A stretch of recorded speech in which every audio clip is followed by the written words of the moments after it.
Dengar baik-baik. Dia buat dosa kemudian dia menangis atau menyesal. Orang yang buat dosa ada dua. Satu orang mukmin, satu orang munafik atau orang kafir. Orang mukmin buat dosa juga, buat. Dalil dia beza dengan orang kafir. Orang mukmin lepas dia buat, dia mari menyesal. Itulah orang mukmin. Dari mana datang nyesal? Iman yang ada dalam diri dia.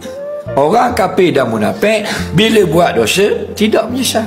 Ada beza tak situ? Jadi sekurang-kurang mu ada penyesalan. Tanda mu orang mukmin. Kalau orang kafir tak menyesal, molek dia bangga pula. Kalau orang munafik, lagi kita kata lagi dia canggah kita. Tak, dia tahu apa? Masuk dengan ke pandai aku pakai baju sejuk, baju jaket. Biar tak panas kena api. Dia boleh lawan balik pula. Tahu tak? Itu orang munafik.